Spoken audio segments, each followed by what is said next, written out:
Kako Slovenci so preživeli leto 2024? Danes bomo vprašali ljudi, kakšno je bilo leto 2024 za njih.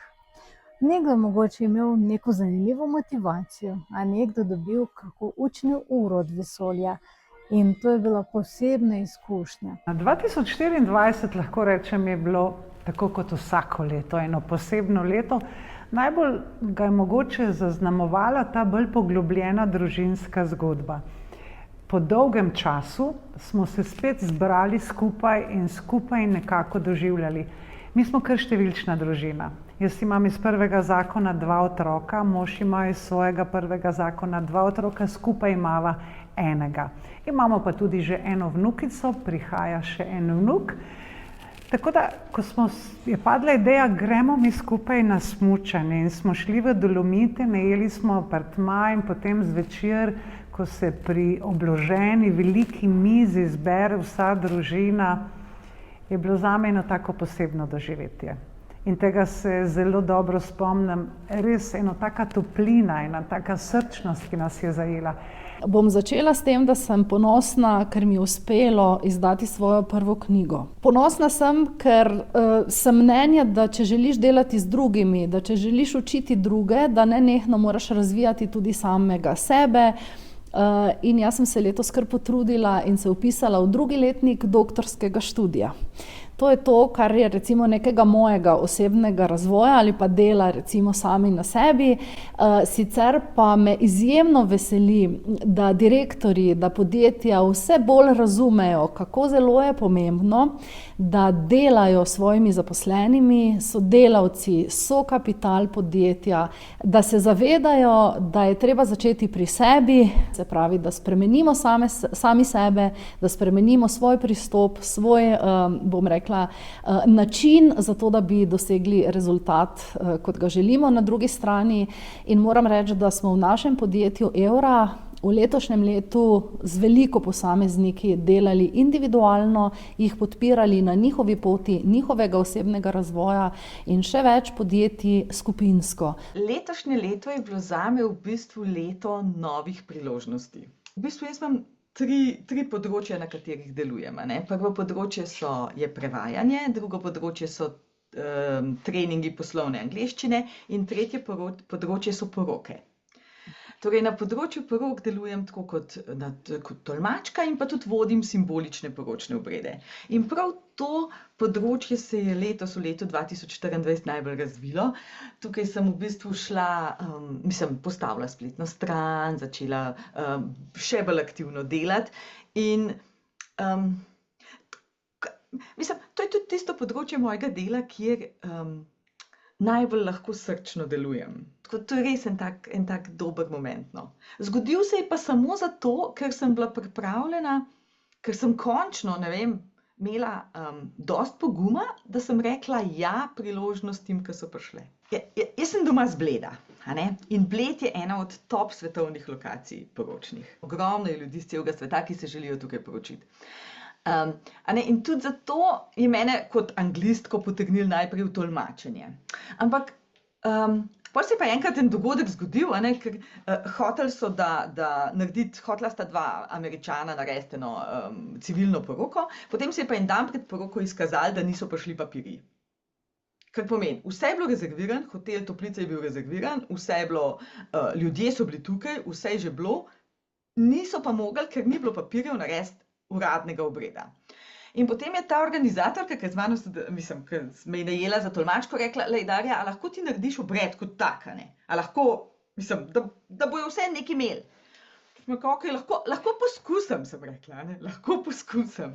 In me je bilo toliko strah, res me je bilo toliko strah, da tako še zdaj se spomnim, ko so se mi noge tresle, pa kaj se jaz zdaj grem tle. No, in smo naredili en tak simboličen obred, isto izgledal kot uraden, še bolj oseben je bil, ker je bila njuna zgodba vključena. In po tistem obredu, ko so bili oni vsi tako hvaležni, pa ki je bilo to tako lepo, pa smo jokali, pa se smejali skupaj, pa vse to, sem jaz imela občutek, da sem nekaj našla, kar sem pač mogla najti. Neko svoje mesto v svetu. In tukaj lahko na tem področju se mi zdi, da res lahko nekaj dam, jaz imam zelo rada pesmi, pa besede, pa malo sem romantična. Leto 24 za mene bilo motivacijsko v tem smislu, da vse novo naokrog. Seveda pač tudi pridobivanje novih strank, šivala ogromno, dobivala nove kolekcije. Ampak največjo motivacijo mi dajo moje stranke, še posebej redne, ker pridejo nazaj z dobrimi odzivami. Leto 2024 je bilo pa polno izzivov v vseh ozirih, tako osebno kot poslovno in na področju osebne rasti. Tako da mislim, tako kot sem že rekla, da se pa prvo nadstropje iz pritličja pride po stopnicah in vsako od področje v letu 2024 imelo neki izziv in smo ga prehodili delno, nekje bolj, nekje manj, ampak je bilo kar. Tako da poslovno smo določene nove stranke osvojili, ponudili boljše nove storitve. Osebno je bilo nekaj takih izzivov z vidika širšega razumevanja. Osebna rast je pa itak vsak dan posebej izziv. Spoštovane državljanke in državljani ter vsi, ki prebivate v Sloveniji. V času, ko se leto poslavlja in novo, še kot nepopisan list papirja odpira svoja vrata, nas narava večkrat spomni na svojo čarobno modrost. V letošnjem letu smo izboljšali indeks organizacijske energije, ki znaša 2,84, kar priča o temu, da slovenska podjetja premorejo več prebojne in zmagovalne energije kot v letu 2023, ko je indeks znašal 2,19. Tako je na svetovnem prizorišču Slovenija utrdila se kot zanesljiv partner, ki zmore ohranjati gospodarsko rast, ki prepoznavnost in trajnostno in humanitarno zavezanost, kljub globalnim izzivom, kot so podnebne spremembe in politične napetosti. Vsi ti dosežki obetajo nadaljnji razvoj in blaginjo države. Kaj voščiti v teh časih, predvsem dajmo se povezati. Dajmo si pomagati, dajmo se začutiti, dajmo opustiti vsa ta bremena, ki nas vežejo. Dajmo pogledati malo vase in reči, kaj lahko spustim. Velikokrat tudi kakšni, ki rečejo, ne vem, se ti kaj zgodi, drži se.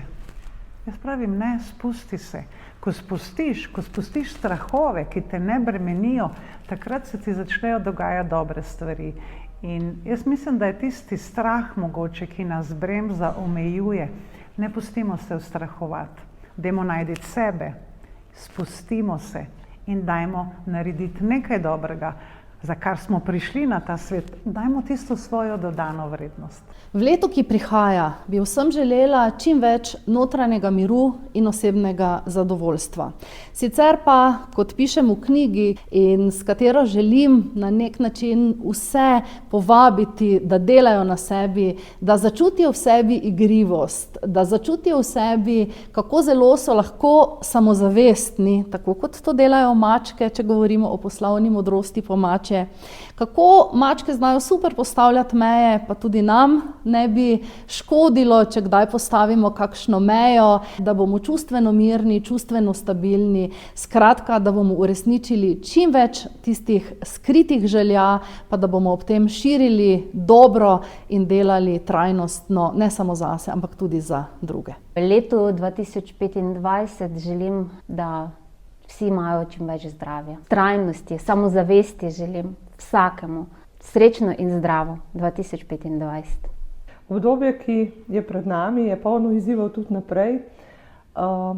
Bi pa mogoče iz nauka, ki sem se ga naučila letos, dala motivacijsko misel za naprej, ki verjamem, da lahko velja za vsakega Slovenca, Slovenko, tako podjetnika ali pa če počne kaj drugega. Ni simfonije brez pavze in tišine. Jaz sem se skozi to misel naučila, da je tudi prav, če po delu, ki ga opravimo in ga pravimo dobro, počivamo, razmislimo, pogledamo, kaj smo naredili dobro, kaj lahko naredimo boljše in potem gremo v novo simfonijo.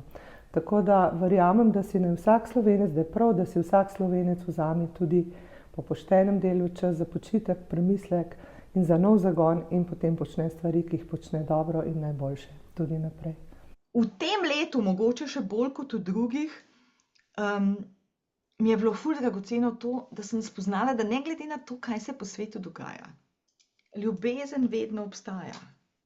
Vedno sta dva, ki se najdeta. In to je tista stvar, ki pol nekako daje smisel vsemu, kar delamo in kar smo. Če smo iskreni do sebe, če smo iskreni do drugih, je to en tak dober temelj, na katerem se da zelo veliko zgraditi. Spoštovani podjetniki, prebivalci Slovenije, drage prijateljice in prijatelji, z novim letom vstopamo v obdobje novih priložnosti. V letu, ki je pred nami, vam želim veliko poguma za uresničitev vseh vaših sanj in vztrajnosti na poti ustvarjanja boljšega sveta. Podjetnikom želim veliko dobre energije, navdihujočih idej, uspešnih zgodb in priložnosti za sodelovanje v globalnem okolju. Naj vam leto 2025 prinese trajnostno rast, nove inovacije in priznanja, ki bodo odražala vašo ustvarjalnost in predanost. Naj vaše delo prispeva k prepoznavnosti Slovenije kot države izjemnih priložnosti in uspehov. Vsem prebivalcem Slovenije želim leto polno zdravja, osebnega blagostanja in občutka za skupnost. Naj bo leto 2025 res priložnost za poglobitev medsebojnih vezi ter soustvarjanje družbe, v kateri bodo vsi našli svoj prostor pod soncem. Hvaležni za vse dosežke preteklega leta, pogumno poglejmo naprej, k novim zmagam, sodelovanju in povezovanju. Srečno, zdravo in uspešno 2025. Zakaj pa je to bilo zame? Kakšna je pa vloga te učne ure zame od vesolja, od Boga? Zato lahko srečamo leto 2025 z navdihom in zahvalo za to, da vse, kar smo preživeli leto 2024, vse je bilo ni kar tako, ni brez veze, vse je bilo zame. Razumeti to vesoljsko modrost, višjo modrost, zakaj to se dogaja z mano, kakšne učne ure sem dobil 2024 od vesolja in česa še se moram naučiti.